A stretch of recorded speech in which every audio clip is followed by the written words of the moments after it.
सो hey guys, welcome back एक और नई और कमाल की एनिमे एक्सप्लेनेशन के अंदर जिसका नाम है tune into the midnight heart. और भाई इस एनिमे की स्टोरी लिटरली तुम्हारे दिल को छू जाने वाली है। तुम खुद देखो, तुम्हें खुद समझ आ जाएगा।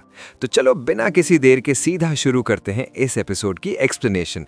बट हाँ, उससे पहले वीडियो को हाइप जरूर कर देना।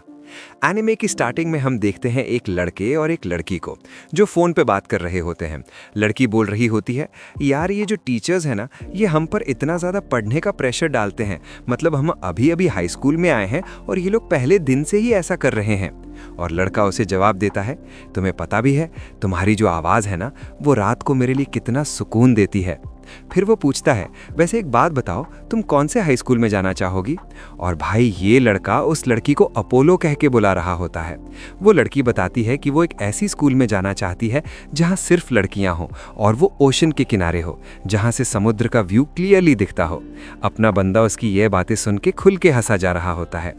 सीन शिफ्ट होता है और हम देखते हैं एक स्कूल का सीन जहां एक टीचर क्लास में अनाउंस कर रहा होता है, आप सबका स्वागत है फुरिन हाई स्कूल में। और हाँ, ये पहला मौका है जब फुरिन के बॉयज़ और गर्ल्स को एक साथ मर्ज किया गया है। मतलब अब से ये स्कूल फुल्ली को-एड होगा।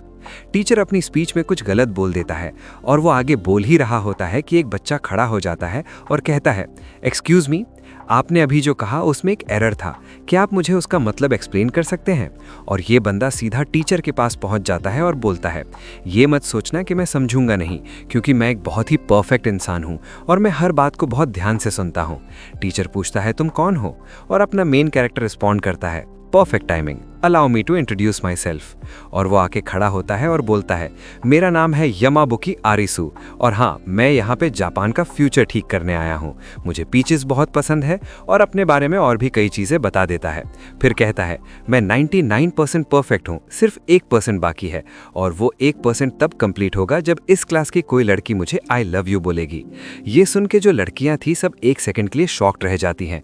भाई ये बंदा ठीक तो है ना? सीन शिफ्ट होता है और हम देखते हैं आरिसू को अपने दोस्तों के साथ बैठा हुआ। दोस्त उसे डांट रहे होते हैं, तू पागल है क्या? तेरी वजह से अब लड़कियां हमसे बात भी नहीं करेंगी। आरिसू कैजुअली बोलता है, रहने दो, मुझे कोई फर्क नहीं पड़ता। मुझे पता है मैं कितना परफेक्ट हूँ और जो मैं ढूंढ रहा हूँ वो मुझे मिल के रहेगा। तभी वहां एक लड़की आती है और सीधा बोलता है, तो तुम्हें गर्लफ्रेंड चाहिए थी ना? क्या मैं तुम्हारे लायक हूँ? आरिसू थोड़ा पॉज करता है, एक सेकंड, इतनी जल्दी और इतना क्लोज क्यों आ रही हो? लड़की बोली, अब तुम ज्यादा जल्दी कर रहे हो। तभी आरिसू बोलता है, एक मिनट, मुझे वॉशरूम जाना है और देखो मेरा वॉशरूम भी एकदम परफेक्ट टाइम पे आता है। मैं हर दिन इस एग्जैक्ट टाइम पे जाता हूँ। सोचो कितना परफेक्ट हूँ मैं। हाँ। सीन शिफ्ट होता है और आरिसू वॉशरूम जाते जाते हमसे शेयर करता है कि जब वो मिडिल स्कूल में था तब रात को एक रेडियो शो आया करता था जिसका नाम था अपोलो, और उस पर एक लड़की होती थी जो हमेशा उससे बात करती थी। धीरे धीरे दोनों की आदत लग गई एक दूसरे से और वो रात तक जागता था सिर्फ उसे सुनने के लिए। वो हमेशा अपनी बातें एक सेम स्पेसिफिक फ्रेज से खत्म करती थी। आरिसू ये सब सोच ही रहा होता है कि अचानक पीछे से एक लड़की आती है और सीधा कहती है, आई लव यू। आरिसू शॉक में पलट के बोलता है, तुम कौन हो और ये क्या तरीका था? वो बोलती है, मैंने सुना तुम्हें गर्लफ्रेंड चाहिए थी तो बता दिया। आरिसू सोचता है, काफी वियर्ड इंट्रोडक्शन। वो पूछता है, नाम? वो बोलती है, रिका। फिर कहती है, वैसे वॉशरूम जाना था ना तुम्हें, यहाँ क्या कर रहे हो? आरिसू, अरे हाँ भूल गया, और दौड़ के चला जाता है। हाँ। सीन शिफ्ट होता है और लोग बैठे खाना खा रहे होते हैं। तभी रेडियो पे अनाउंसमेंट शुरू होती है। सब सुनने लगते हैं। बाकी बच्चे भी कहते हैं, देखो कितनी क्यूट आवाज़ है। और तभी आरिसू को एक झटका लगता है, ये आवाज़, ये तो अपोलो जैसी है। वो सीधा अनाउंसमेंट क्लब की तरफ दौड़ता है, दरवाज़ा खोलता है और अंदर 4 लड़कियां बैठी होती हैं। ये चारों उसे देख के शॉक्ड होती हैं। तुम कौन हो? यहाँ क्या कर रहे हो? आरिसू कुछ नहीं बोलता, सीधा एक लड़की भीती है, इसीलिए मुझे ये कोविड आइडिया पसंद नहीं था, अब ये बंदा क्लब तक आ गया। और भाई आरिसू ये चारों की आवाज़ें सुन रहा होता है और अंदर ही अंदर सोचता है, ये चारों अपोलो की तरह साउंड कर रही हैं। ये बताना सच में बहुत डिफ़िकल्ट है कि इनमें से अपोलो है कौन। वो खुद से कहता है, सच में यार, इनकी वॉइसेस इतनी सिमिलर कैसे हैं? वो केयरफुली सुनने की कोशिश करता है लेकिन कुछ समझ नहीं आता। एक लड़की पूछती है, आखिर तुम किसे ढूंढ रहे हो, बोलो भी। आरिसू कुछ नहीं बोलता और इनसे बात करने लगता है। तब पता चलता है ये चारों अपना करियर वॉइस में बनाना चाहती हैं। कोई यूट्यूबर बनना चाहती है, कोई वॉइस एक्ट्रेस, कोई एंकर, कोई एक्ट्रेस। और ये सुन के आरिसू का दिल हिला, क्योंकि अपोलो भी यही सब बनना चाहती थी। आरिसू सोचता है, हो ना हो इन्हीं चारों में से कोई अपोलो है। चाहे अभी आइडेंटिटी रिवील नहीं कर रही, लेकिन मुझे कभी ना कभी पता चलेगा, और पता करने के लिए मुझे यहाँ रहना होगा। और सीधा अनाउंस कर देता है, मैं इस क्लब को ज्वाइन कर रहा हूँ और अब से मैं इस क्लब का प्रेसिडेंट हूँ। चारों एक साथ बोलती हैं, क्या नहीं कर सकते? आरिसू, बिल्कुल कर सकता हूँ। रिका बोलता है, इस क्लब की प्रेसिडेंट मैं हूँ, तू बीच में कहाँ से आ गया? आरिसू, मैं इस क्लब को परफेक्ट बना दूंगा, सोच लो तुम्हें क्या करना है। लोग हैरान होते हैं कि ये बंदा पागल है क्या, कुछ भी बोलता रहता है। लेकिन आखिरकार चारों एक्सेप्ट कर लेती हैं, ठीक है आ सकता है। आरिसू खुश और अंदर ही अंदर सोचता है, अब मेरे पास टाइम है, आराम से पता कर लूंगा कि इनमें से अपोलो कौन है। फिर उन्हें बोलता है, देखो मैं तुम्हारे माइक्स और रेडियो इक्विपमेंट इंप्रूव कर सकता हूँ, ये सब काफ़ी आउटडेटेड है। एक लड़की बोली, ठीक है लेकिन पे कैसे करेंगे तुम्हें? आरिसू, कोई ज़रूरत नहीं। और तभी चारों एक साथ उसके कान के पास आकर कहती हैं, आई लव यू। आरिसू शॉक में बोलता है, ये क्या था? और दौड़ के बाहर निकल जाता है। बाहर आकर वो एक जगह पे खड़ा होता है और फिर से अपोलो की यादें आने लगती हैं। मिडनाइट में की वो बातें, वो कनेक्शन, और फिर लास्ट टाइम दिखाया जाता है जब अपोलो ने आरिसू से कहा था, मैं तुमसे प्यार करती हूँ। आरिसू तब भी शॉक में था और उसने भी कह दिया था, आई लव यू टू। और फिर प्रेजेंट में वापस आते हैं। आरिसू चिल्ला रहा होता है, मैं सच में पागल हूँ क्या? कोई आवाज़ सुन के किसी को आई लव यू बोल देता है। मुझे जल्दी से अपोलो को ढूंढना होगा और जो नोट है वो डिलीट करना होगा, क्योंकि अगर वो नोट उसके पास रहा तो फ्यूचर में ब्लैकमेल भी हो सकता है। मैं इतना परफेक्ट हूं और ऐसी हरकत, ये बिल्कुल अफोर्ड नहीं कर सकता। सीन शिफ्ट होता है और अनाउंस किया जाता है कि आरिसू क्लब ज्वाइन कर रहा है और उसकी खुशी में एक वेलकम पार्टी रखी गई है। चारों लड़कियां पार्टी एंजॉय कर रही होती हैं और लिटरली आरिसू को जोकर बना के रखती हैं। आरिसू सोचता है, जो भी हो इनके साथ हाँ में हाँ मिलानी होगी, तभी पता चलेगा कि अपोलो कौन है।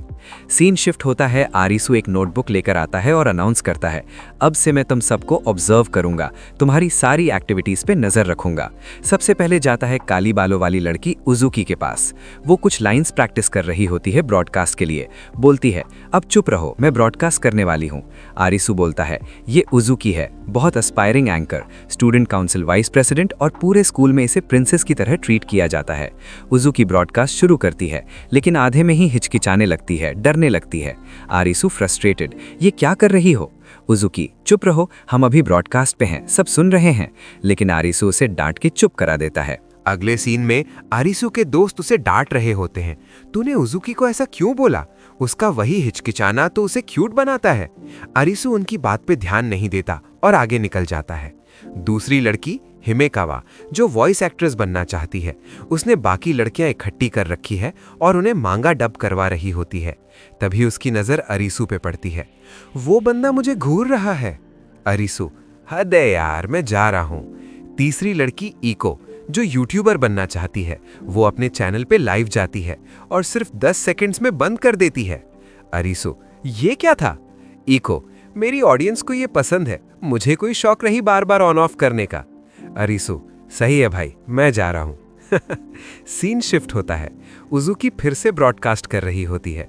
अरिसू बीच में आता है, माइक ले लेता है और सीधा पूरे स्कूल को बोल देता है, इस स्कूल में ये 4 लड़कियां हैं जो फ्यूचर में अपनी वॉइस से कुछ बनाना चाहती है, लेकिन तुम्हारी गलती है कि इन्हें सिर्फ प्रिंसेस बोल के तोड़ देते हो, सच नहीं बताते। मुझे अब इन्हें प्रॉपर्ली बेटर बनाना है, तुम चिंता मत करो। जैसे मैं परफेक्ट हूं, ये क्लब भी परफेक्ट हो जाएगा। आज से मैं पूरी रिस्पॉन्सिबिलिटी संभालूंगा। और भाई ये इतना बोलते ही चारों एक साथ एक लात मार के बाहर निकाल देती हैं और कहती हैं, दोबारा मत दिखना। अरिसू बाहर खड़ा होता है और चारों की आवाजें सुन के फिर से पास्ट की मेमोरीज आने लगती हैं। अपोलो की आवाज, मैं तुमसे अभी भी बहुत प्यार करती हूँ। जब मैंने last time I love you बोला था, वो खाली वर्ड्स नहीं थे। कुछ वजहों की वजह से अभी अपनी आइडेंटिटी रिवील नहीं कर सकती, लेकिन इसका मतलब ये नहीं कि मैं तुमसे प्यार नहीं करती। और हाँ, तुम्हें यहाँ देख के बहुत अच्छा लगा, सोचा नहीं था आओगे भी। और ये सब सुन के अरिसू एक डीप शॉक में चला जाता है। आखिर यहाँ हो क्या रहा है? और इसी क्लिफ हैंगर के साथ एपिसोड 1 खत्म हो जाता है। तो दोस्तों, कमेंट करके बताना कैसा लगा ये एपिसोड और एक्सप्लेनेशन। अच्छी लगी हो तो लाइक और सब्सक्राइब जरूर करना। चलो फिर मिलते हैं एक और नई वीडियो, एक और नई एक्सप्लेनेशन के साथ। तब तक के लिए टेक केयर, गुड बाय।